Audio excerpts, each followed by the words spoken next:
देखिए राजीव जी, अखिलेश यादव के नहीं शामिल होने का अब तो कोई कारण ही नहीं है।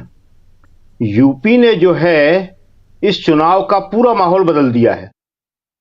और आज जो प्रियंका गांधी का भाषण हुआ है, उसने इस लोकसभा चुनाव का पूरा टोन सेट कर दिया है। उन्होंने जिस तरह से आज युवाओं को झकझोरा है, वैसा बहुत लंबे अरसे के बाद देखने को मिला है।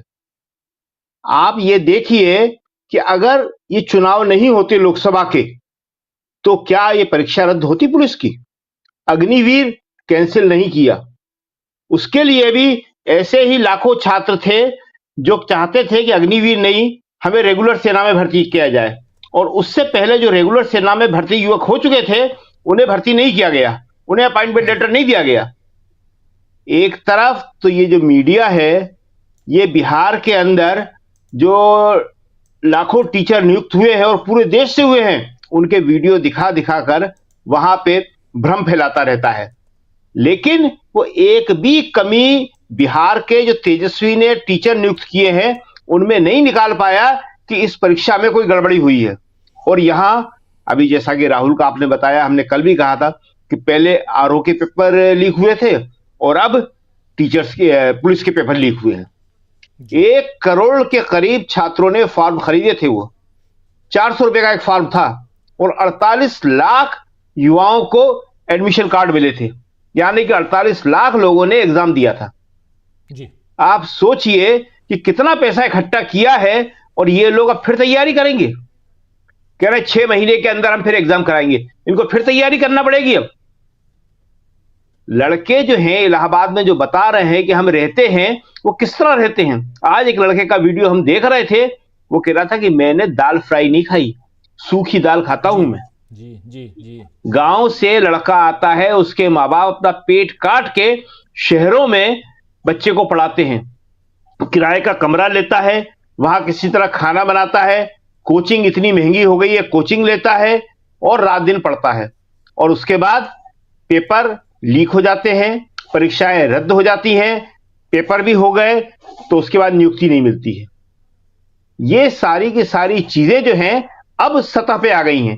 इसीलिए आज प्रियंका ने बड़ा जेन्युइन सवाल किया कि बुलडोजर कहां चला। 6 किसानों को जिसने रोंदा था उसके घर चला, महिलाओं पे अत्याचार किया वहां चला, और जिसने पेपर लीक करा और करवाया क्या उनके घर चला? हम इसीलिए कह रहे हैं कि आज प्रियंका ने चुनाव का टोन सेट कर दिया है। और आप देखिए कि इसी यूपी के बारे में हमेशा से यह कहा जाता रहा है कि यह देश के चुनाव का नतीजों का टोन भी सेट करता है, तो वो सेट हो गया है। देखिए 3 नेता या 3 पार्टियां ऐसी थी जिन पे गोदी मीडिया और बीजेपी संदेह की सुई लगातार घुमाती रहती थी। उनमें अखिलेश यादव, केजरीवाल और ममता बनर्जी। सबसे पहली शुरुआत अखिलेश यादव से हुई, सपा से हुई और वहां पे समझौता हो गया।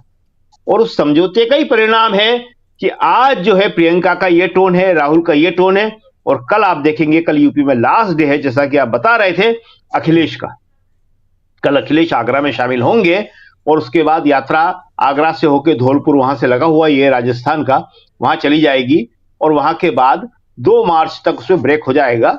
2 मार्च तक यात्रा नहीं होगी और धौलपुर में रुकेगी और फिर धौलपुर से मुरैना होती हुई वो सीधे मध्य प्रदेश में प्रवेश करेगी।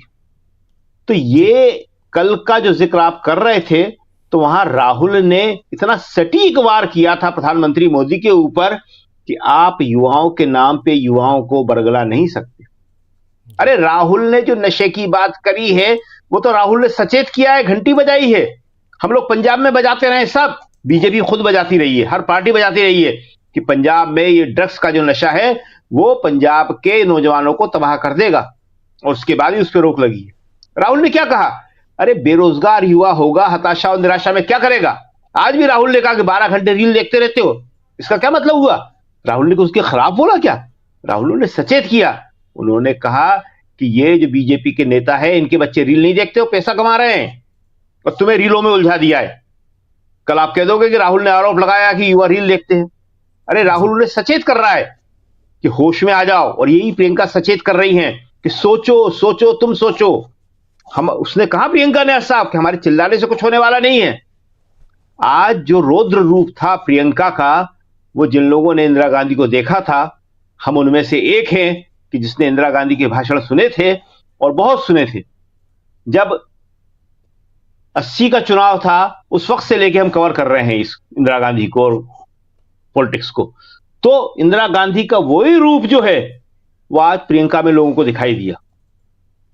अगर आप जनता को झकझोरोगे नहीं तो जनता जितने गहरे नशे में है, उसको जितना गहरा हिंदू मुसलमान का नशा चढ़ा दिया गया है, वो उठेगी नहीं। तो उसको उठाना जरूरी है और इसीलिए राहुल कह रहे हैं, इसीलिए प्रियंका कह रही हैं, इसीलिए अखिलेश कह रहे हैं। तो आज की तारीख में ये जो समझौता हुआ है आम आदमी पार्टी का, ये अपने आप में एक बहुत बड़ा मील का पत्थर साबित होगा। सबसे ज्यादा केजरीवाल पे लोग शक कर रहे थे और अब जैसा कि कल आतिशी ने कहा था, केजरीवाल को ये कभी भी गिरफ्तार भी कर सकते हैं, क्योंकि इनको उम्मीद थी कि डर के मारे केजरीवाल समझौता नहीं करेंगे। लेकिन समझौता हुआ, बहुत अच्छा हुआ। हरियाणा में भी कांग्रेस ने 1 सीट दे दी और वहां गुजरात में भी 2 सीटें दे दी, यहां 3 ली हैं। सब कुछ सब मिला जुला के वो अच्छा हुआ। और जैसा कि कहा जाता है कि लेन देन उसमें होता है, इसका कोई मतलब नहीं है, क्योंकि हर पार्टी जो भी इंडिया गठबंधन में वो जीत जानती है कि हम खुद की सीटें बढ़ाने के लिए चुनाव नहीं लड़ रहे हैं। ये चुनाव हम देश के लोकतंत्र को बचाने के लिए लड़ रहे हैं। अगर देश में लोकतंत्र रहेगा तो अगली बार हमारी सीटें कम होंगी, हमारी सीटें ज्यादा होंगी, वो सब चलता रहेगा। लेकिन लोकतंत्र ही नहीं होगा तो क्या होगा। और एक लास्ट बात और कह रहे हैं हम कि अगर बीजेपी ये सोचती है अब कि वो ईवीएम के जरिए चुनाव जीत लेगी, तो अब वो संभव नहीं है। जनता उठ खड़ी हुई है। आपने देखा कि यूपी में युवा किस तरह से विरोध प्रदर्शन कर रहे थे और ये जारी रहेगा। तो अगर ईवीएम का अब दुरुपयोग हुआ तो जनता जो है बहुत कड़ा प्रतिकार करेगी। जनता अब इससे बर्दाश्त नहीं करेगी। जब उसने आंखों के सामने देखा, लड़का बोल रहा है कि मैं देख रहा हूं दूसरे लड़के के मोबाइल में पेपर और पेपर के उत्तर हैं, तो मैं क्या करूंगा। ऐसे ही जब वो देखेगी कि अरे मैंने वोट इसको दिया, मेरे मोहल्ले वालों ने वोट इसको दिया, मेरे पूरे बूथ ने वोट इसको दिया और जीत ये रहा है, फिर वो चुप नहीं बैठेगी। तो आज की तारीख में अब ईवीएम का सहारा भी उनका खत्म हो गया है, क्योंकि जनता अब जो है जाग गई है और जागी हुई जनता के साथ कोई बेईमानी नहीं कर सकता है। जी बिल्कुल सही कह रहे हैं आप। जागी हुई जनता के साथ कोई बेईमानी नहीं कर सकता। श्रवण गर्ग साहब, आपके पास आना चाहता हूं और एक जानकारी हमारे तमाम साथी जानते हैं। हालांकि सुबह 11:30 बजे खबर आई कि प्रेस कॉन्फ्रेंस से 11:30 बजे से सुबह खबर आई, आम आदमी पार्टी और कांग्रेस की साझा प्रेस कॉन्फ्रेंस दिल्ली में होती है। उस प्रेस कॉन्फ्रेंस में आज घोषणा हो जाती है कि आम आदमी पार्टी और कांग्रेस साथ साथ लोकसभा चुनाव 2024 का लड़ेंगे और उसमें दिल्ली में 4 सीटें आम आदमी पार्टी को, 3 सीटें कांग्रेस के खाते में। उसके अलावा हरियाणा की 10 सीटों में से 1 सीट आम आदमी पार्टी को और 9 सीट कांग्रेस पार्टी